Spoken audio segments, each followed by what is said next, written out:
Hey there YouTube, AJ here. And recently I took a trip up to Statesville area and scored some parts for the hot rod. So it looks like I'm going to be taking another step back to go forward again. Okay, well, I'm on a Facebook Marketplace treasure hunt. I am on my way north up towards Statesville to hopefully buy a Mercury flathead.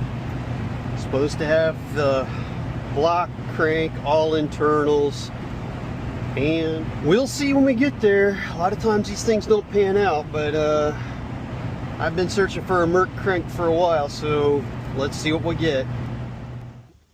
Well, the intake manifold is definitely Mercury. Got transmission top, gears, oil pan, fuel pump, water pump, timing cover. 34 over pickup.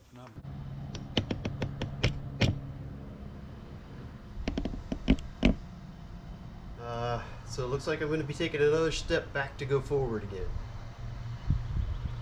So let's take a look at what I got. Okay, so I guess first things first. The story was the guy I bought all these parts from, he had bought a 34 Ford pickup project from a friend's wife when his friend passed away. And he had this parts and the motor that I'm going to show you that came with that project. He sold all this. He's going to put a 283 in it. You know, good for him, but good for me because I got some parts I wanted. So let's show you what all I got. I guess first off, I did get, this is actually a 1934 transmission case. It's in really good condition. Looks like they had planned to convert it to later synchronized gears, because in here's a box of crusty gears with broken teeth and a really messed up ship fork and a bunch of other pieces and parts to the, you know, the output of the transmission for the closed drive torque tube rear end. So got a bunch of that stuff I won't be using. This is also part of it, the rear end of it. All this stuff will probably go up for sale. I mean, the gears are garbage. There's nobody's gonna want these, but you know, maybe someone will want a good 1934 Ford transmission case. I mean, you know, there are people who restore these things still. Along with it, I got the clutch, pressure plate, flywheel bolts, flywheel. All that came off of the Mercury motor. I did get a later style double detente transmission tower. So this is for the synchronized gears. So I think what they were doing was, when this transmission blew apart, they started collecting all the pieces and parts to put in the synchronized gears from a 39 and later. Because I got that tower, which you would need to do that. And then over here, I got an open drive tail shaft for the transmission and a good set of synchronized gears. So these are really nice gears. They look brand new, no chips or anything. I got all the forks and bearings for it. So I got a good spare set of gears here now for my transmission if something happens. So we'll keep all of that, and we'll keep this extra tail shaft in case I would happen to break mine. So that's in my keeper pile. For now, I probably will keep the clutch, flywheel. Well, I'm definitely keeping the flywheel, but I'm probably keep the clutch stuff too. I don't know, eventually this may or may not go with this case. I haven't decided yet. I might keep that for a spare too. Fuel pump, don't care. This isn't the kind of fuel pump I'm gonna run, so this goes into the potential sale pile. I don't need it. This is probably gonna be garbage. This is a juice brake wheel cylinder, and it's not in great shape, and so I don't even know what it is. It's got a part number on it. I'll look it up, see if it's anything rare. If not, it'll go in the garbage pile. in my keeper pile, we won't worry about this load-o-matic distributor. We don't care about that. But this will definitely go in my keeper pile. This is an aluminum timing gear cover. I like the aluminum a lot better than the old cast ones. So this will get cleaned up and kept, and if I build an extra motor, this will be good for it. Got the stamped steel bell housing ring for the Merc motor. I don't know if I'm gonna need that or not. I'm not sure. My motor that's in the car now has the heavy truck cast iron one. I'm vacillating because this has got to be a lot lighter weight than the one that's in there. So I may want to run this. I'm not sure yet. So I'm going to keep it for now. I'm going to clean it up, and when I go to put the new Merc motor in there, then this may be what I use. I don't know yet. We'll see. I got to do some more research on what the best option there is. All right, oil pan from the Merc. This piston is definitely not from the Merc. I have no idea what it is. It's way too big. So this goes in my art pile, things to make art with. Got some brackets here. That, you know what, that may go, that may be part of the mount for the water pumps. I don't know. I honestly don't know how these car water pumps mount. I only got one water pump. Won't be using this because I'm going to use truck style ones because that's where my mounts are. So this might be part of that, I'm not sure. But the water pump will be going. Anyone know what that thing is for? I have no idea. It's got serrations on the back like it's a hinge or something maybe. I don't know. And a nice oil filter. How's it? Our canister oil filter. So we'll keep that for now. I'm not planning on running one of these. So I'll still keep it for now. Maybe that'll end up for sale. So when I got there, first thing I saw sitting out was this intake manifold with the carburetor on it. And immediately recognized, got excited because I started thinking, okay, I got a real Mercury here, because this intake manifold and carburetor is a Mercury. The 4-bolt flange is a dead giveaway on that. Ford ones only had 3 bolts on their intake manifold. And Mercs used this, they called it, I think they called it a teapot carburetor. Maybe somebody will want this for a restoration, I don't know. So I might sell this. If not, if it's not really worth anything, if somebody wants it, and you know, I'll give them a fair price on it for whatever it is once I find out what it's worth. But if not, if it's just like nobody wants them, I'm gonna clean it up and like make a display piece out of it, you know, because it is cool looking if nothing else. So we'll do something with it if it's not worth anything. After that, I saw this head, which has the EAC and Mercury on it right there. So that also got me excited. I was thinking, okay, I haven't seen the motor yet. All this stuff was on a table outside his garage. I was like, okay, I think I'm actually looking at a real live goodness Mercury motor. And you know what I really want is the crankshaft out of a Merc.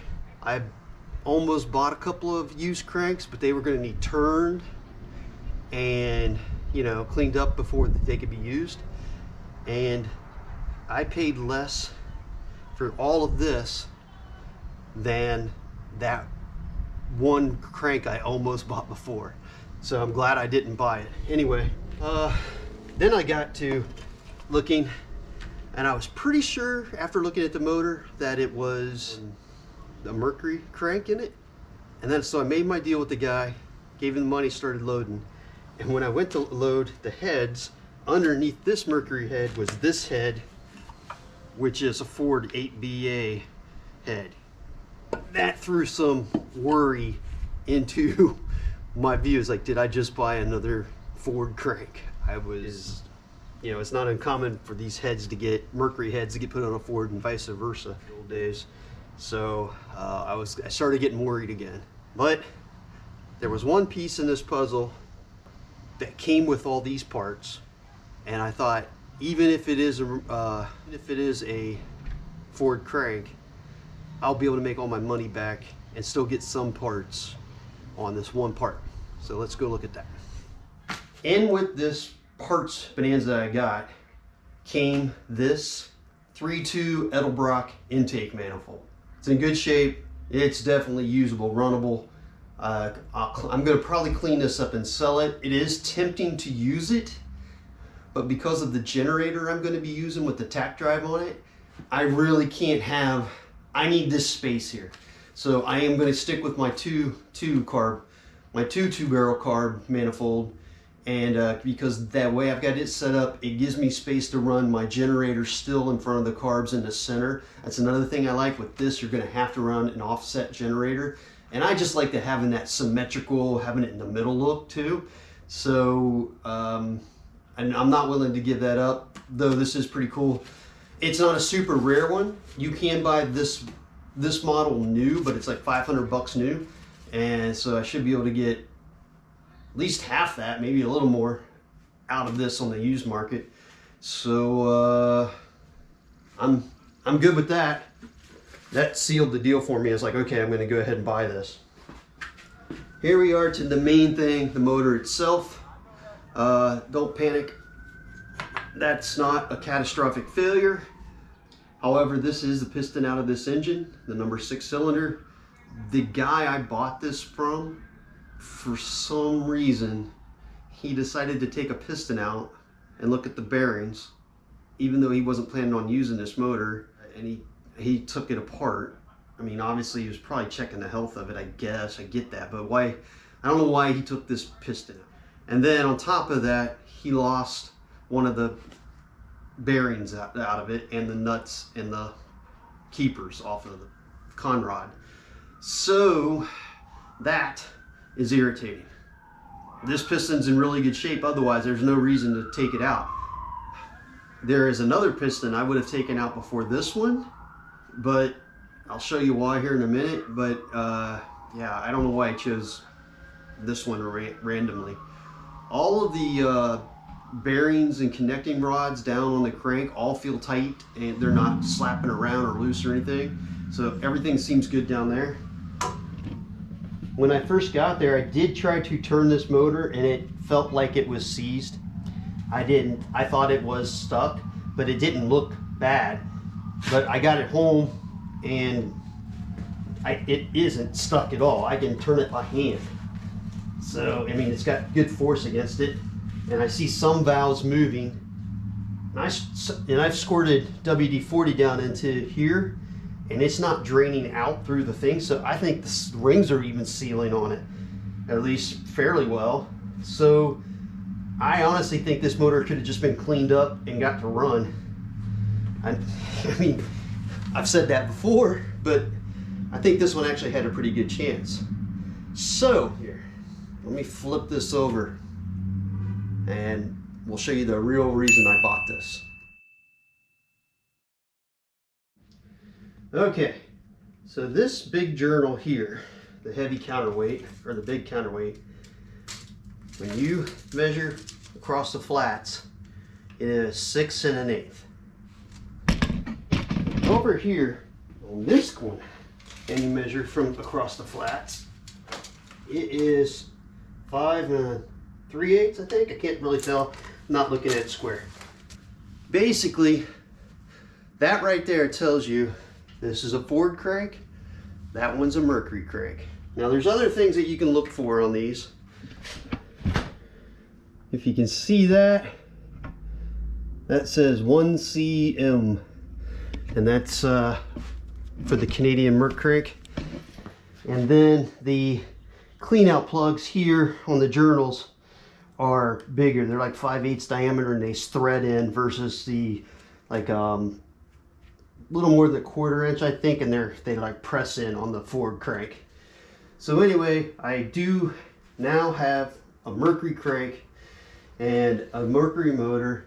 So I guess the next step is to try to clean some of this off and see exactly what we're working with, and try to make a decision on whether or not I'm just going to try to get this thing running as is.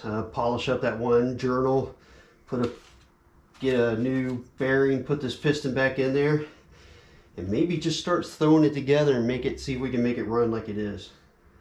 But first things first, we gotta clean, make sure I didn't miss any cracks or anything. I haven't seen any cracks in this yet, but there's still quite a bit of gunk on here, so I gotta degrease it and get all the old caked on grease and stuff off of it before we can make that decision.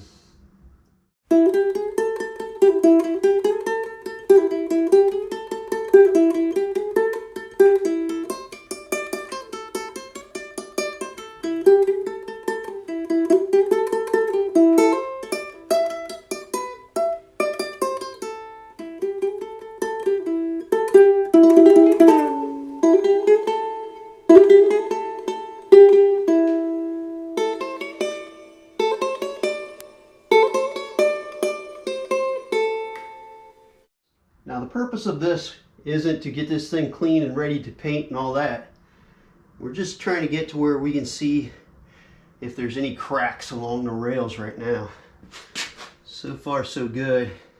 So what can happen is when these blocks sit outside with water in them, the water jacket actually runs down into these pan rails. And if it gets cold enough, the water in there can freeze and then bust the block out. And it's trash at that point. So the good news is that's all good. So let's flip it over and take a look at the heads.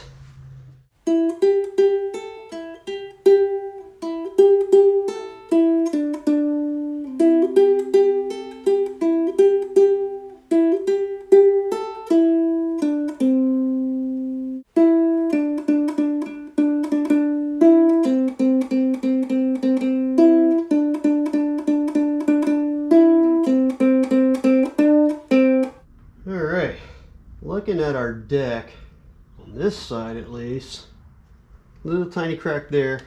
That's normal. That's I don't even know if that one may not even be a full crack yet. It's normal though to get a crack there. Those we don't worry about. Everything else good. Nothing between the cylinders and the valves. Everything else looks really good. All right. Over here, little crack in the same spot.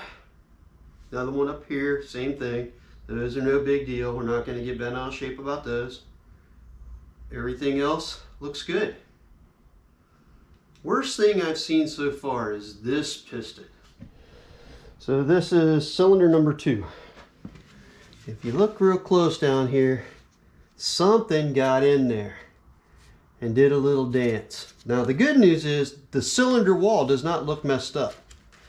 However, the top of this piston definitely looks messed up, and it appears there's still stuff in it. All right, so see that? So it makes me wonder, I mean, it looks kind of like a piece of a piston ring. But I would think that if it was a piston ring,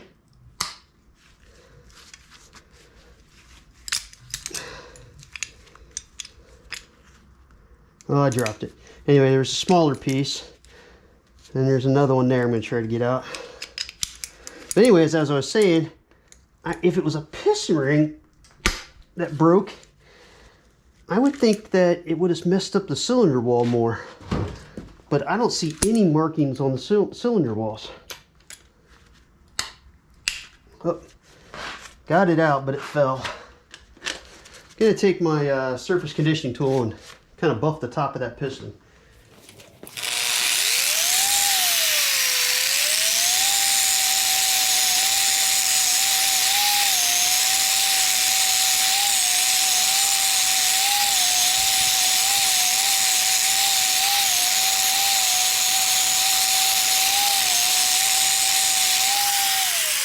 Yeah, I mean, it's pretty chewed up, but still got a sharp edge right there. But overall, most of it's okay. It's just down here.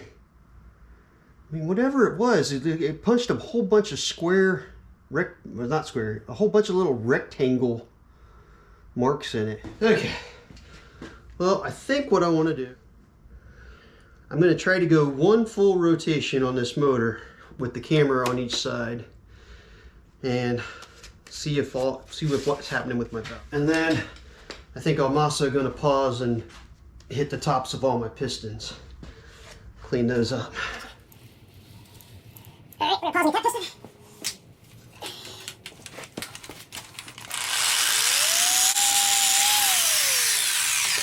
Alright, that looks good. Okay, this valve is working. Keep forgetting to watch valves. Okay.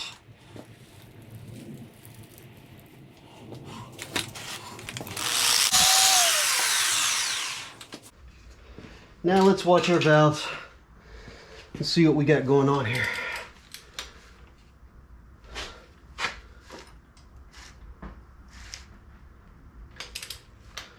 Okay, I'm going to start down here.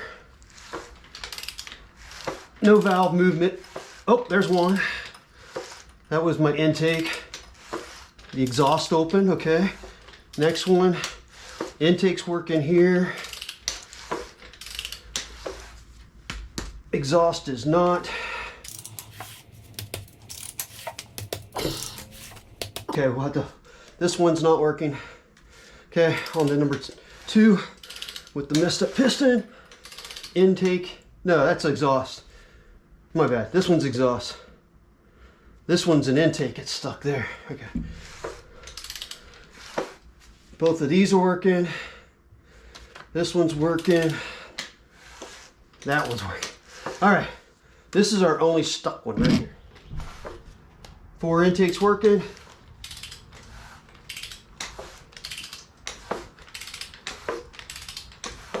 For exhaust working. Looking at 5 now. 5 exhaust. 5 intake. Number 6, no. 4, 1, 2, 3, 4, 5, 6, 7. So number 7, exhaust working, intake working. 8, exhaust, intake. All right. This motor has one stuck valve. I think I don't remember all the other 2 blocks I had. I think I had just a couple of not stuck ones on each one. They were a mess. So this one's got one stuck valve. Yeah, I think we're gonna be trying to clean this motor up and run it as is. Now, so you can work on that one valve. We gotta get that to, was the intake. So we wanna get it to where the cam shaft is down so we can give it a little tapping. The other thing about this block is, this is the 3rd 8BA block I've got that has not been overbored.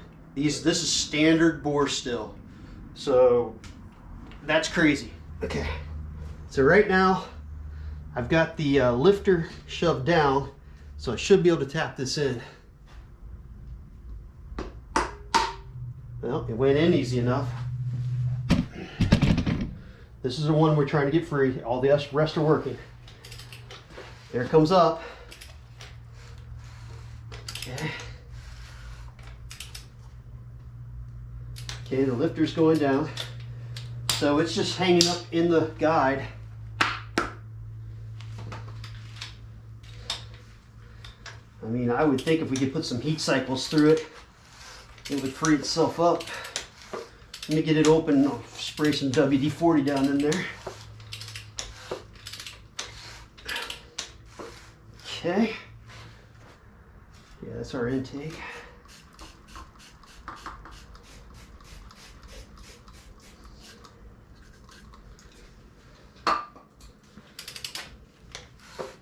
Down she goes. Oh, it went down on its own. Now it's not all the way sealed, but it's getting there.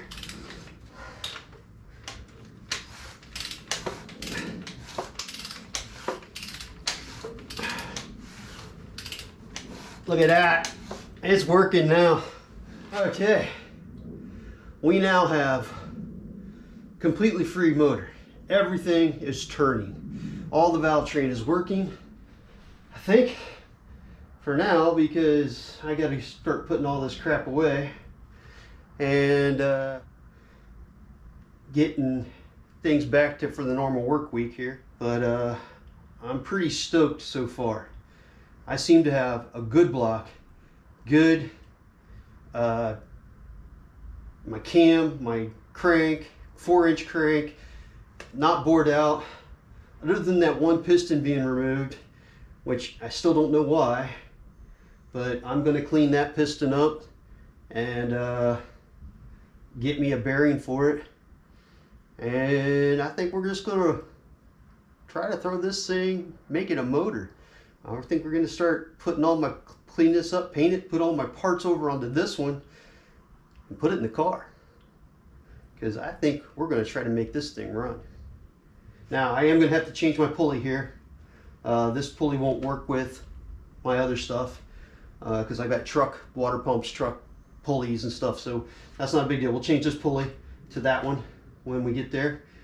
And yeah, so for now I'm just going to keep on in my spare time to keep getting this block cleaned up and ready to go, and we'll start planning on swapping this motor in, because I think this is a runner. I would be surprised if we can't get one of this to run. All the seats look good. The only, like I said, the only thing that looks troublesome is that one piston that's all mangled up, but I think we're going to try it. I'll look for another piston. If I can find another Mercury piston, I'll swap it. We're going to make this motor run, I think. I think this is going to be our hot rod motor. So we'll be running this with 255 cubic inches, 125 stock horsepower. We're going to change it to 2 carbs and higher compression heads on my aluminum heads. And we're going to try to run this in the car as is. So I'm pretty excited. I think this is going to be the one. I think this was an incredible purchase. So yeah, I think that's going to work out great in the car here. We're going to have this little hot rod Mercury motor for it. And I'm not going to show you like cleaning up the block anymore. Just did the inspection, and I'm just going to do that off on the kind of behind the scenes now. We'll get it ready to go, and I'll bring you back when I'm ready to put that thing in this car. So until then, YouTube, later.